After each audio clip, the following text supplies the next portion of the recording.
இன்னைக்கு மார்க்கெட் எப்படி இருக்குன்னு பார்ப்போம். மார்க்கெட் மேலே கப்புன்னு பறந்துட்டான். மார்க்கெட்டு பெரிய அளவுலாம் பெருசாக போகாது. இந்தியன் ருபி ரொம்ப இறங்கி போய் கிடக்கு.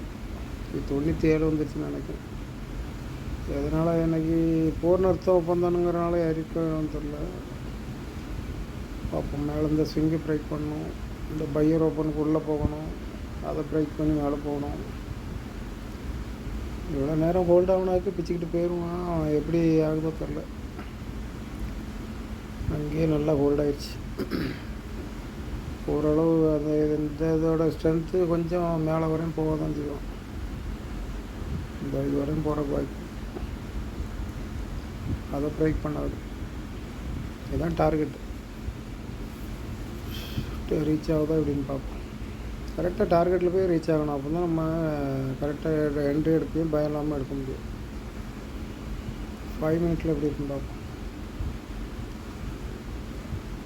மார்க்கெட்டு நகி பெருசாக ஒன்றும் கொடுக்கும்போதே கையில் கொண்டு கொடுத்துட்டான். பெருசாக என்ட்ரி எடுக்கிற மாதிரி ஒன்றும் பெருசாக இல்லை. இதுவும் இங்கே வந்து இறங்கி திரும்ப போயிருக்கணும். இவ்வளோ தூரம் இறங்கி டச் பண்ணிவிட்டு திரும்ப இவ்வளோ தூரம் ஃபாஸ்ட்டாக போயிருக்கணும்னா நல்லா இருந்திருக்கும். இதில் இறங்குறத இதில் அப்படியே ஹோல்டு பண்ணியே சமாளிச்சிட்டு சரி எப்படி இருக்குன்னு நடந்திருக்குன்னு பார்ப்போம்.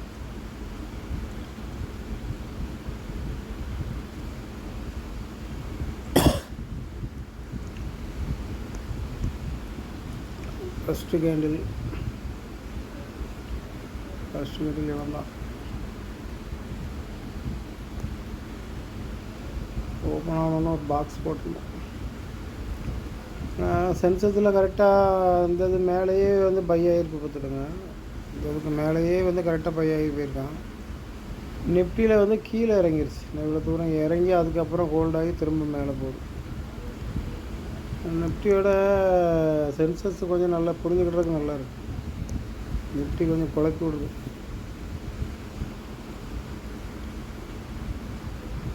மார்க்கெட் பையர் செல்லர் வின் பண்ணுறான். இப்படி வின் பண்ண உடனெல்லாம் என்ட்ரி எடுக்கக்கூடாது. அதுக்கப்புறம் இதில் ஒரு வீக் பையர் வரணும். இந்த கடைசி கேண்டில் ரிஜெக்ட் ஆகணும். இல்லை இந்த பையர் ஓப்பனாக ரிஜெக்ட் பண்ணணும். அதுக்கப்புறம் வந்தால் தான் என்ட்ரி எடுக்கணும். இல்லைன்னா இதில் இறங்கிட்டு இந்த வீக்குக்கு மேலே ஓடிட்டான்னா லாஸ் பண்ணி விட்ருவோம். இது கரெக்டான என்ட்ரி தான்.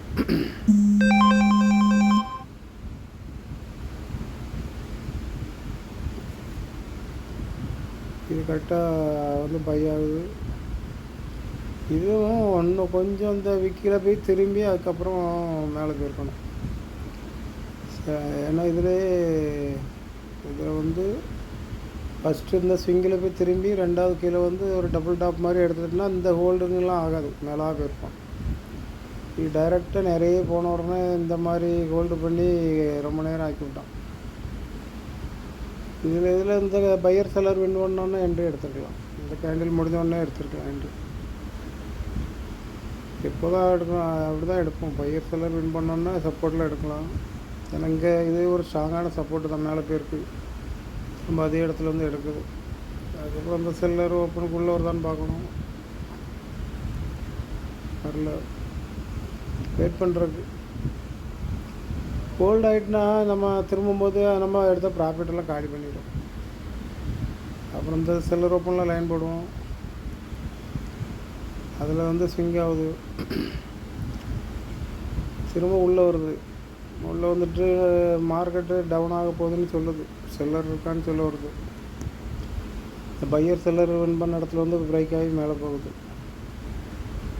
நம்ம இப்படி மேலே ஷூட்டிங் ஸ்டார் போட்டாலே அதில் ஒரு பாக்ஸ் போட்டுடணும். அதை பிரேக் பண்ணி மேலே போதும். அதுக்குள்ளே நடக்குதான்ட்டு இந்த என்ட்ரி வந்து இப்படி இதே கீழே இறங்கியிருக்கணும். இது ஃபஸ்ட்டு இந்த ஸ்விங்கில் வந்து திரும்பி உள்ளே போகிறான். திரும்ப உள்ளே வருது. வந்து இப்படியே திரும்பி இந்த இதுவரை வந்திருக்கணும். அப்போ ஓரளவு கரெக்டாக இருந்திருக்கும். இது என்ன பண்ணுதுன்னா கீழே இறங்கிட்டு செல்லர் இருக்கான்னு சொல்லிவிட்டு திரும்ப இந்த பையர் ஓப்பனுக்குள்ளே உள்ளே போயிட்டு பையரும் இருக்கான்னு சொல்லுது. இந்த செல்லர் ஓப்பனுக்கு உள்ளே வந்து செல்லர் இருக்கான்னு சொல்லுது. இந்த பையர் ஓப்பனும் இதை தான் பிரேக் பண்ணி வருது. அதுக்கு உள்ளே போய் க்ளோஸ் கொடுத்துட்டு இன்னும் செல்லரும் இருக்கான் அப்படின்னு சொல்லுது. அப்போ ஒன்று நம்ம என்ட்ரி எடுக்கக்கூடாது, இல்லைன்னா அப்படியே கரெக்டாக சின்ன ஒரு இது இருந்தாலும் ஒன்று எக்ஸ்பெக்ட் பண்ணிடலாம். அதுக்கப்புறம் இந்த கடைசி செல்லரெல்லாம் பிரேக் பண்ணல, கரெக்டாக அதிலே எடுக்குது. இந்த பையர் செல்லர் வின் பண்ண பிறகு இந்த கேண்டில் என்ட்ரி எடுக்கலாம், இந்த கேண்டில் என்ட்ரி எடுக்கலாம். அதுக்கப்புறம் இந்த கேண்டில் பையர்ஸ் இருக்காங்க, அது அங்கே உள்ளே போகலை, கரெக்டாக இருக்குது. இதுவரையும் கரெக்டாக இருக்குது. அந்த பையர் ஓப்பனுக்கு உள்ளே போகலை, சின்ன இதாக இருந்தாலும் மேலே வரும் போயிட்டு கரெக்டாக அது கீழே க்ளோஸ் பண்ணிட்டு இதில் வந்தோடனே இந்த டார்கெட் வந்தோடனே எக்ஸிட் பண்ணியிருக்கணும்.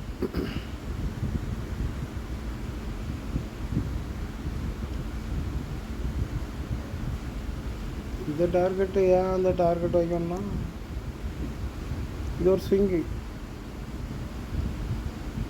மேலேருந்து கீழே இறங்கும்போது இந்த பையரை செல்லர் வின் பண்ணியிருக்கான், கீழேருந்து மேலே போகும்போது இந்த செல்லரை இந்த பையர் வின் பண்ணியிருக்கான். இது ஒரு ஸ்ட்ராங்கான ஒரு மீட்டிங் பாயிண்ட் மாதிரி தான். அதில் கரெக்டாக வந்து பை ஆக தான் செய்யும்.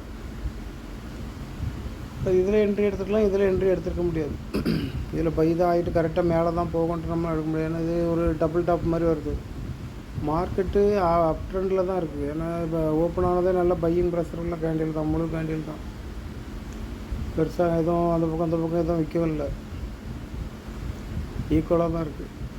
இதில் வந்து பை ஆகுது. இதில் வந்து எப்படி போயிருக்கணும்னா, எவ்வளோ தூரம் போயிட்டு இந்த ஸ்விங்கிலேருந்து திரும்ப ஒரு டபுள் டாப் மாதிரி போயிருந்தால் நம்ம எடுக்கிற கரெக்டாக இருந்திருக்கும். இது நிறைய டைரெக்டாக போயிட்டு இந்த ஸ்விங் வரையும் தான் போகுது. அப்படியே என்ட்ரி எடுத்தாலும் அந்த ஸ்விங்கோட ஸ்டாப் பண்ணியிருக்கணும் பக்கத்தில். அதுக்கப்புறம் கீழே வருது, கீழே இந்த பையர் செல்லர் இன்னும் தான் டார்கெட்டு. மார்க்கெட்டே அப்படி தான் பை ஆகி போகுது. ஒன்று அதில் பை ஆகணும், இல்லை அந்த கடைசி கேண்டில் இருக்குல்ல அந்த இதில் வந்து பை ஆகணும். இப்போது அதை பிரேக் பண்ணால் மட்டும்தான் கீழே இறங்கும். அந்த இதை பாருங்களாம், கீழே பிரேக் ஆகுது. இந்த பையர் செல்லர் வின் பண்ண இடத்துல போய் பை ஆகி மேலே போய்ட்டு, இந்த மாதிரி இப்போ இறங்குற இடத்துல இருந்துச்சுன்னா ஃபஸ்ட் டைம் ஸ்விங் ஆகிட்டு ரெண்டாவது டைம் தான் வரும்.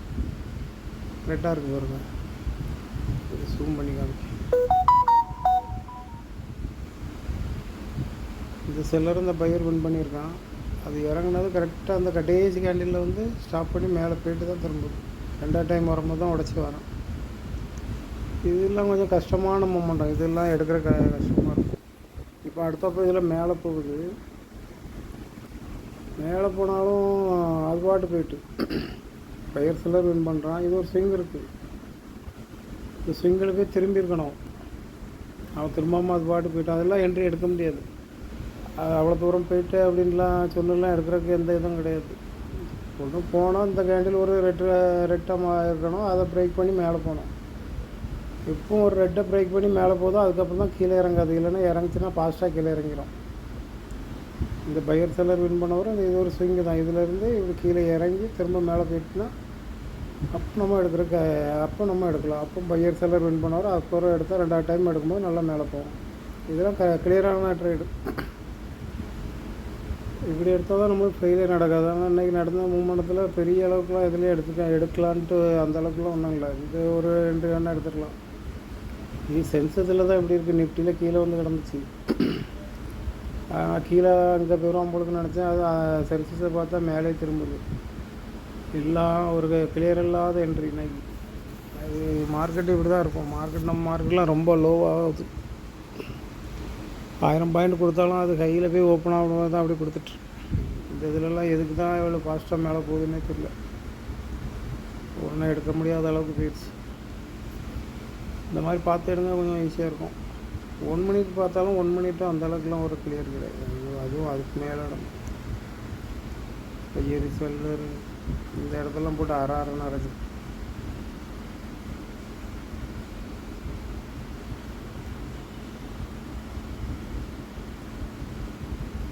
ஃபஸ்ட்டு கேண்டில்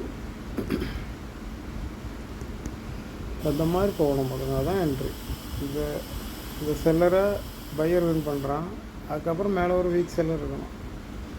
லைன் போட்டு அந்த கேண்டில் முடிஞ்ச பிறகு அதுக்கப்புறம் அடுத்த என்ட்ரி போட்டால் எப்படியும் மேலே போக தான் செய்யும். போயிட்டு அதுக்கப்புறம்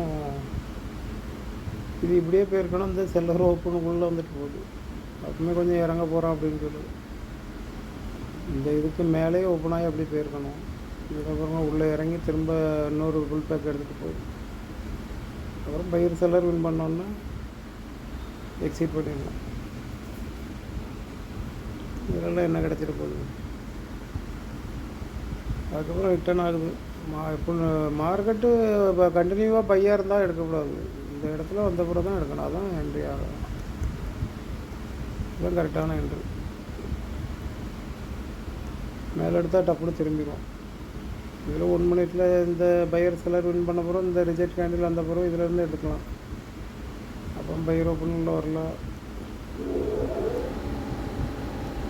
இந்த பையர் ஓப்பன் வரல. கீழே இறங்கும்போது நல்லா ஃபாஸ்ட்டாக இறங்கிடுச்சு. இதில் எடுத்துக்கலாம். அப்புறம் பையர் ஓப்பன் உள்ளே வந்து அப் அண்ட் ஆக போகிறேன்னு சொல்லுது. இந்த இது தெரியுதா உங்களுக்கு? இது ஒரு பையர் ஓப்பன் இதில் இருக்குது. அதை பிரேக் பண்ணி உள்ளே வந்து ட்ரெண்டு மாறப்போகுதுன்னு சொல்லுது. திரும்ப இங்கே ஒரு ஸ்விங் இருக்காதுங்க, போகாது. அப்படி கீழே இறங்கும்போது கூட நம்ம எக்ஸிட் பண்ணிடலாம். இல்லைன்னா இந்த இதை வின் பண்ண உடனே எக்ஸிட் பண்ணிடணும். அப்புறம் கீழே வருது. அப்புறம் இவ்வளோ பையர் செல்லரை வின் பண்ணுறான். இந்த ஸ்விங்குக்கு திரும்புகிறான். அப்புறம் இது கடைசி கேண்டில், அதுக்கு கீழே வருது. இந்த கேண்டில் கீழே வந்துட்டாலே கொஞ்சம் ஹோல்ட் ஆகிடும். இப்போ கேண்டிலுக்கு கடைசி கேண்டிலுக்கு கீழே போகக்கூடாது. அதுக்கு மேலே இந்த கேண்டிலேருந்து பை ஆகணும். அப்போ பறந்துருப்போம். அதுக்கப்புறம் இந்த கேண்டில் கீழே போயிட்டுனா அப்புறம் கீழே மேலே வர கொஞ்சம் யோசிக்கும். ஒரே கேண்டிலில் மேலே வந்துட்டுனா பரவாயில்ல. அதுக்கப்புறம் பெரிய அளவில் மேலே போகாது. கொஞ்சம் ஹோல்ட் ஆகி அதுக்கப்புறம் ரொம்ப நேரம் கழித்து தான் போகும். அதுக்கப்புறம் திரும்ப நடக்குது மூமெண்டம். இந்த ஸ்விங்குக்கு இது திரும்புது. பையர் செல்லர், இந்த செல்லர் இந்த பையர் வின் பண்ணுறான். அப்புறம் தான் எண்டி மாறுது. அதுக்கப்புறம் கொஞ்சம் கொஞ்சமாக மேலே பையிங் ப்ரெஷரில் மேலே தான் இருக்குது பையரில். இதுவும் இந்த கேண்டிலில் கொஞ்சம் மேலே வந்திருக்கணும். கரெக்டாக கொஞ்சம் இறங்கிடுச்சு. செல்லிங் ப்ரெஷர் இருக்குதுன்னு சொல்லுது. இந்த இதுக்கு கரெக்டாக அதுலேயே இருக்கணும், அதுக்கு மேலேயே இருக்கணும். அப்படியே இதில் அப்புறம் இந்த செல்லர் ஓப்பனில் லைன் போடுவோம். உள்ளே இறங்கலை. இந்த செல்லர் ஓப்பனில் லைன் போடுவோம், கீழே இறங்கலை. இந்த செல்லர் ஓப்பனில் லைன் போடுவோம், உள்ளே வரல. அப்போ இதான் ஏன்னா இந்த பையரை வின் பண்ணல. இந்த 2 கேண்டில் வந்தாலும் வின் பண்ணல. இதில் லைன் போடுவோம். இது ஒரு சிங்காக இருந்தால் எக்ஸிட் பண்ணியிருக்கணும். அந்த இதில் எக்ஸிட் பண்ணியிருக்கணும். ஏன்னா இறங்கும்போது நல்லா பெருசாக இறக்கி விட்ரும். இவ்வளோ தூரம் எடுத்தது என்ன இவ்வளோ தூரம் இறங்கிச்சு. அது நம்ம ப்ரீமியத்தில் நல்லா கரைச்சி விடுவோம். எவ்வளோ தூரம் இறங்கி ஒரு கேண்டில் இதை கொஞ்சம் கீழே க்ளோஸ் பண்ணியிருந்தால் கரெக்டாக இருந்திருக்கும். கீழே க்ளோஸ் பண்ணுறதுக்கு இங்கே பையர் செல்லர் வின் பண்ண இடம் இருக்குது. அதுக்கு கொஞ்சம் உள்ளே வராது. எப்படியும் அது மேலே நின்று தான் அதுக்கப்புறம் கீழே இறங்கும். இந்த மாதிரி பார்த்து எடுக்கணும். மார்க்கெட்டு கொஞ்சம் இப்போ டல்லாக தான் இருக்குது. கொஞ்சம் கவனமாக எடுங்க. இன்வெஸ்ட் பண்ணாங்க, சும்மா பார்த்துக்கிட்டே இருங்க. ஒரு நிலையான இது வரட்டு, அதுக்கப்புறம் எடுக்கலாம். அப்போ தான் நம்மளுக்கு என்ட்ரி எடுக்க ஈஸியாக இருக்கும். ட்ரெண்டு கிடைக்கணும். எங்கேயாட்டும் போனால் ஒரு டபுள் பாட்டமும் டபுள் டாப்பும் கிடைக்கும். நல்லா கிளியரான டபுள் பாட்டம் அப்படி கிடைக்கணும். ஸ்டார்டிங்லேயே கிடச்சிச்சின்னா அந்த ட்ரெண்டு நல்லா மேலே போகும். இல்லைன்னா இப்படி தான் கஷ்டப்படுத்தி காலி பண்ணி விட்டுரும். இந்த பாருங்க, இதிலெல்லாம் போட்டு ஆறாரன்னு அரைச்சிட்டு இடம்லாம் வேஸ்ட்டு.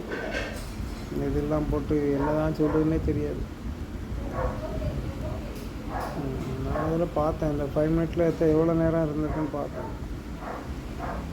80 நிமிஷம் ஹோல்ட் ஆகிருக்கு. இதிலேருந்து இவ்வளோ தூரம் நவுண்டு வர்றதுக்கு 80 நிமிஷம் ஹோல்ட் ஆகிருக்கு. 80 நிமிஷம்னா 1.25 மணி நேரம் யார் வெயிட் பண்ண முடியும்? யார்டு ஒரு பக்கம் இந்த இதுலேருந்து இப்போ மேலே போனோன்னே இந்த செல்லரை வின் பண்ணோன்னு மேலே போகுது. நம்ம ஒன்று என்ட்ரி எடுத்துருவோம். அது அங்கே போய் திரும்பி ஓடிடுவோம். இங்கே மேலே ஒரு ஆள் இருந்துட்டாலே அவனை பிரேக் பண்ணி மேலே க்ளோஸ் கொடுத்தா தான் அப்போ என்ட்ரி எடுக்கணும். இந்த மாதிரி எல்லா என்ட்ரியும் எடுக்கணும்னு நினைக்க கூடாது. எடுத்தால் எப்படி லாஸ் வந்துடும்.